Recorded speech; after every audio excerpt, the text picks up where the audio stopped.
Okay. Hello, everyone. So I'm going to talk about error messages for languages with liquid types. And this is joint work with four of my students, Catarina, João, Guilherme, and Paulo. And this talk will be mostly complaining about how hard it is to write useful error messages. And we're going to talk about LiquidHaskell and 3 other languages that we developed. And in the end, we'll also talk about what we're doing to try and improve these error messages.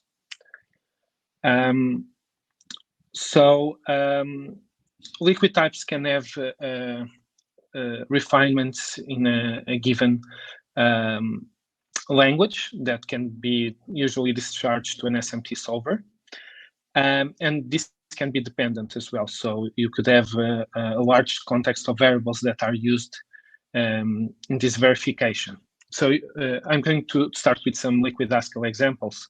And you can see in a very, very simple example, I'll try to keep all of them quite short, that the error messages shows you a few things that are not correct in this program.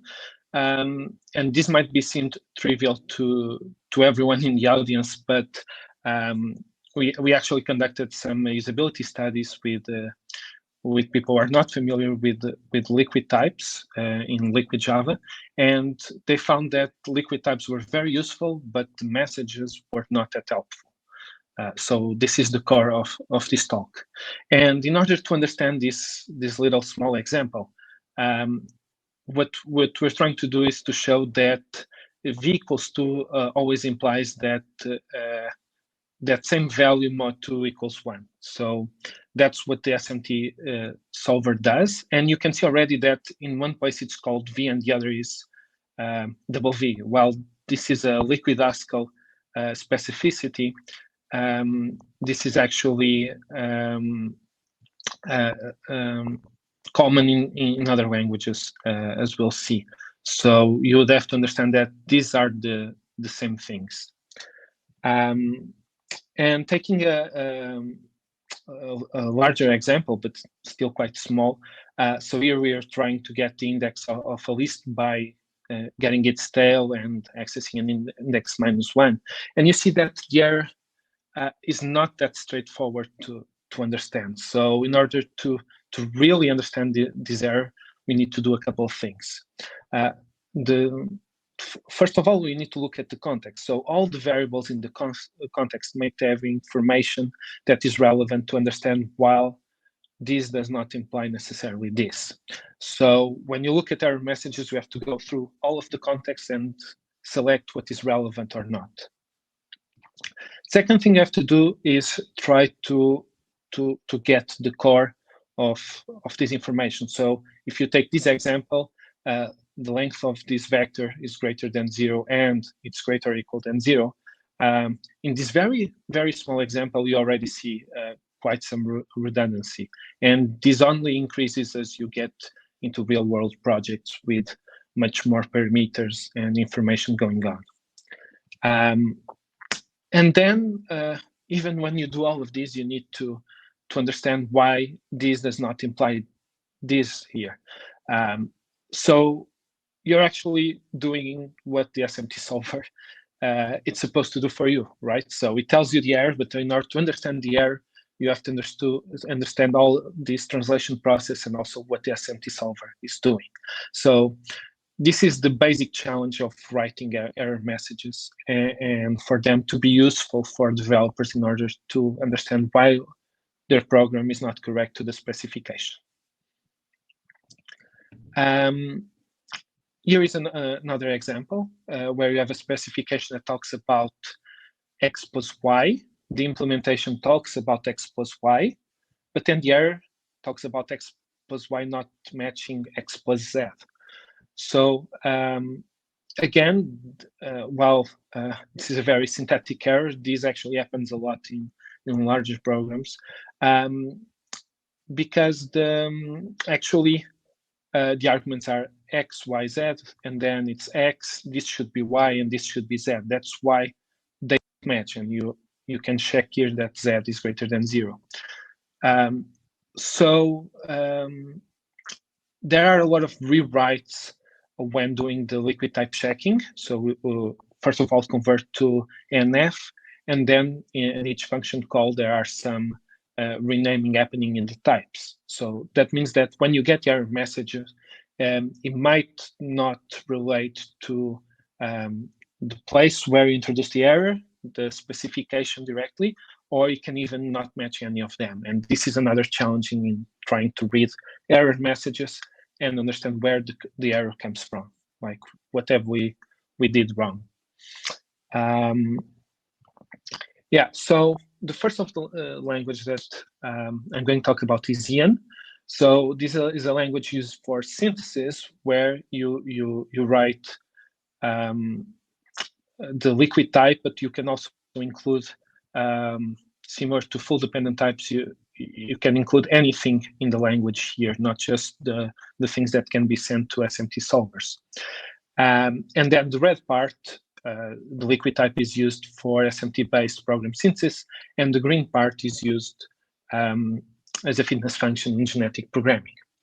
But the thing is that when we synthesize a program and we try to see if there's something that would fit the whole of this function, we actually get some extra information. So here we get that k, this k over here, has to be greater than -10.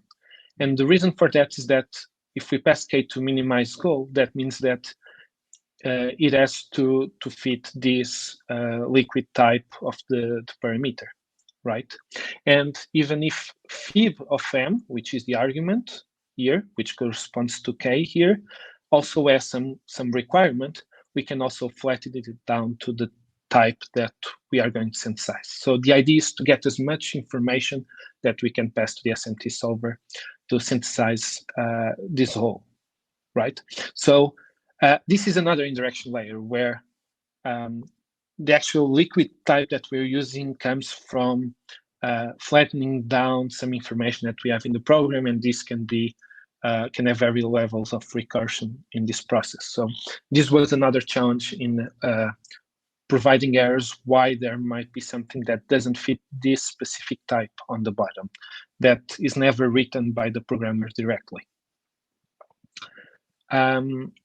Second language, LiquidJava, the idea was to add liquid types to Java, and we developed a type checker and a code editor. And this small example as a type error where you have 3 different axes, and you need to understand whether they are global or they are local. And in this case, they have a different type. It's more specific. It's the one defined first assignment, or the one defined on the second assignment that's equals to x minus 1, the previous x, not the global x. So there's a bit of confusion in which x corresponds to which, but the easier way that we can use to explain is actually to replace the axis with the information in case when it's an equality. So this is how we can explain developers what's missing, but then we need to use the context to track it back to the code. So you can imagine having this context for mutability adds yet another indirection layer to error messages. In this for this language, we actually did a usability study, and the error reporting was actually the thing that users liked the most about this platform. But the quality of error message was one of the things they complained most. So error message should be improved because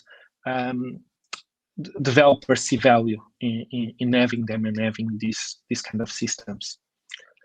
The last language is probably the most different. So this is a visual programming language for designing machine learning pipelines, and the goal is to identify semantic errors in these pipelines.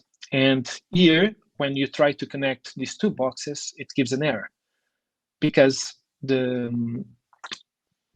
red box is expecting a balanced data set, while the green box does not provide one. The dataset port is not balanced, right? So this is an error and we don't allow to connect it. But actually the reason why this is an error has to do with the blue box, because the requirement for needing a balancing dataset comes from the bottom port being connected to the random forest classifier. Another type of classifier might not have this requirement.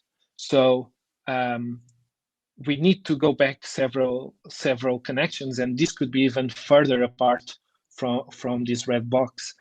And showing this to the user is not necessarily easy or direct, especially because they see no types. So this is completely black box for them. What they see is the error, and then they can look at several assertions that shows the connections and the properties of data sets and classifiers in this language.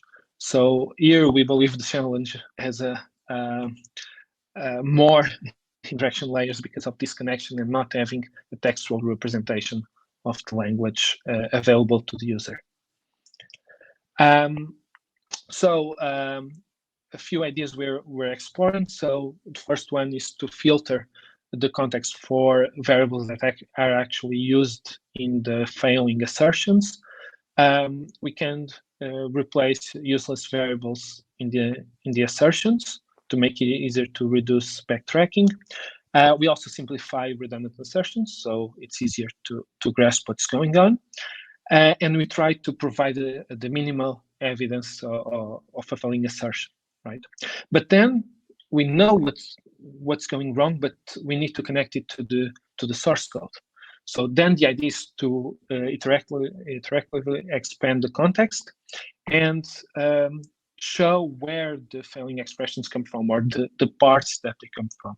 So for this, we're taking inspiration from full dependent types. So in this case, this is the lean VS Code extension. When you over parts of the code, you get information where they come from, and you can even go to these notations and see where they come from and additional information about it. So this is something we would like to do in the areas of liquid types.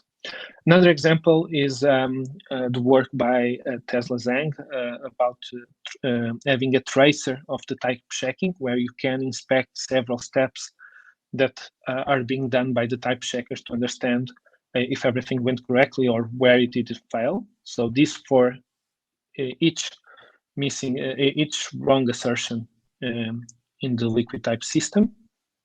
And the other thing is to be able to pinpoint here. We pinpoint where's the definition of a given variable.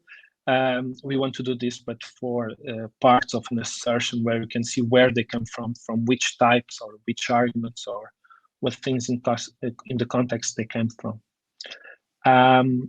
Yeah, so this is what we've been working on. So Caterina and Guilherme are in Philadelphia right now, so you can go and talk to them, but you can also talk to us at home.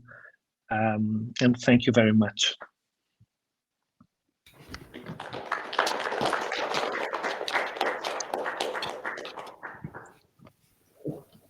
Yeah, thanks for the talk. I see there's one question online already, so well, let me read that one. So when an SMT validity entailment P implies Q fails, you get a counter model. Have you considered using the concrete values to show concretely why the type cannot be satisfied? Yeah, so in the MLVP language, we actually try to do this, and in the synthesis example as well. But we actually, when we discharge this to the SMT solver, we actually negate it, and we want the opposite. So we actually, because we want no solution, we get the counter model, but then tracking it back to the language is not as easy as it seems. So we are doing this in some cases, but sometimes it's not always easy. So it depends on the specificities of the language. I could discuss this offline for a particular one of them that I've talked about. But yeah, that's an idea we're following. Okay. Any questions in the room?